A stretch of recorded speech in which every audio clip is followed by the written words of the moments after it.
ਅੱਜ ਅਸੀਂ ਗੱਲਬਾਤ ਕਰਾਂਗੇ ਸਾਡੇ ਦੇਸ਼ ਦੀ ਫੈਡਰਲ ਸਰਕਾਰ ਦੇ ਵਿੱਚ ਵੱਖੋ ਵੱਖਰੀਆਂ ਡਿਊਟੀਜ਼ ਨਿਭਾਉਂਦੇ ਸਾਡੇ ਮੰਤਰੀ ਸਾਹਿਬਾਨ ਹੁੰਦੇ ਨੇ। ਅੱਜ ਅਸੀਂ ਗੱਲ ਕਰਾਂਗੇ ਟ੍ਰੈਜਰੀ ਬੋਰਡ ਦੀ ਪ੍ਰੈਜ਼ੀਡੈਂਟ ਮਿਸਿਸ ਅਨੀਤਾ ਆਨੰਦ ਜੀ ਦੇ ਨਾਲ। ਉਹ ਸਾਡੇ ਨਾਲ ਅੱਜ ਸਟੂਡੀਓ ਦੇ ਵਿੱਚ ਸ਼ਾਮਲ ਹੋ ਰਹੇ ਨੇ। Anita ji, very good afternoon, welcome. Oh, thank you so much, Dhanyavad. It's just wonderful to be here. I have wanted to come in studio to see you, so we finally made it work. Yeah, it's a pleasure to have you. Thank you. Thank you so much. Thank you. Anita ji, a little bit about your family, your background. So you are born in Canada. Hanji, I was born in Nova Scotia in the 1960s, and my mum is Punjabi. My father's from Tamil Nadu. They met in Ireland as doctors and got married in England and lived in India and Nigeria before immigrating to a very small rural town in Nova Scotia called Kentville, and that's where I was born. And my two sisters and I were raised there by my parents. And, interesting. Yeah. So do you know a little bit of Punjabi or Tamil? Yes, a little bit of each language, but my parents spoke English at home because they both had different home languages themselves. But as you know, you do speak a little bit of the language of your parents, so yes. And what about your education and then career later on? So we went to public school in Nova Scotia, and I graduated high school, 61 people in my graduating class. There were very few South Asian families at the time in Nova Scotia, and then it didn't matter really because we were really accepted as one of the community and had an idyllic childhood really. And then I moved to Queen's University for my undergrad. My parents moved, my sisters moved as well. And then I went to Oxford and Dalhousie and the University of Toronto. And I articled and became a law professor after that for about 20 years before deciding to run for public office. How come you decided to jump into politics? Anji, it's a very good question. My mom had always encouraged me to give back to our community. She passed away in 2014, unfortunately. She, as I said, was Punjabi from Jandiala Guru, a little small town outside of Amritsar. But she had always told me to give back to society, give back to community, and she wanted me to run. So I was very much wanting to give back myself in more ways than I could as a professor. And so I was listening to her voice in my head when I decided to run. So have you been to India?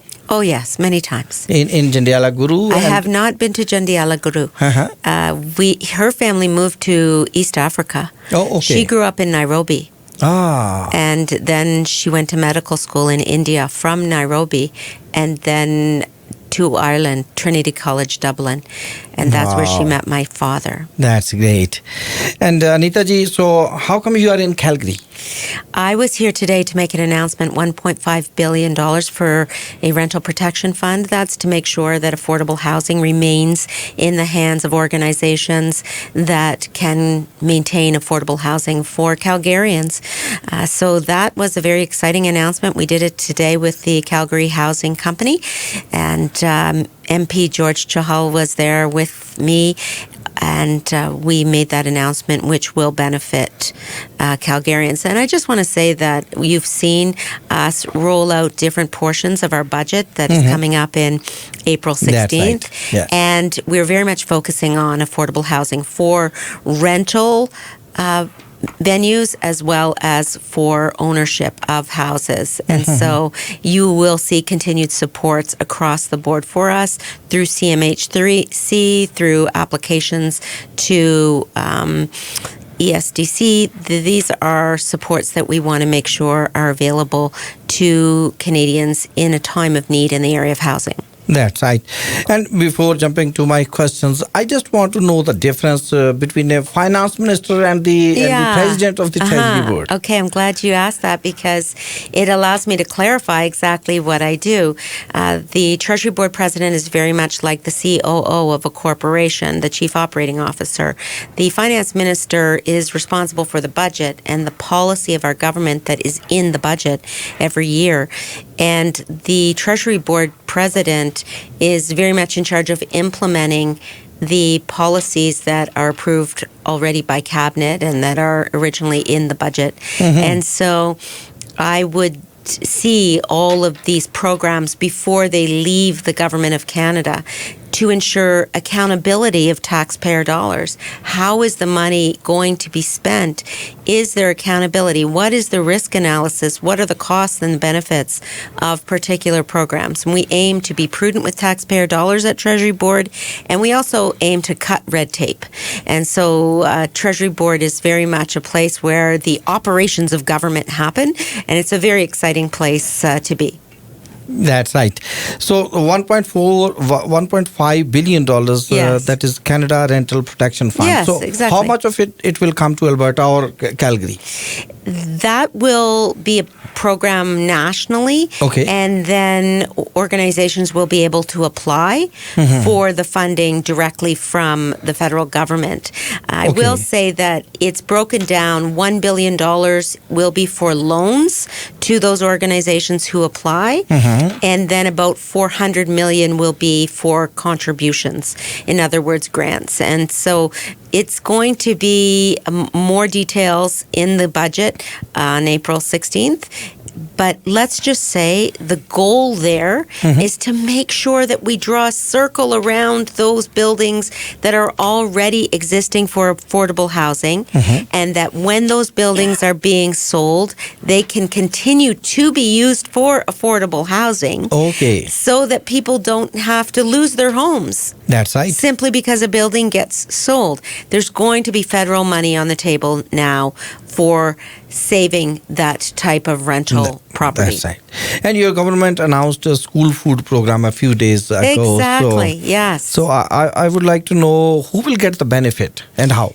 400,000 children will benefit from the National School Food Program that we announced earlier this week. The provinces and territories have differing programs right now, but what is needed is more consistency and a national program to put us on par with other G7 countries. We were the only country that didn't have a national food program. Now we are at the table with a national program for 400,000 children who will benefit in school so that they can have education on an equal footing with everyone else. And how will the government make sure that this help reaches to each and every needed person? It's a very good question.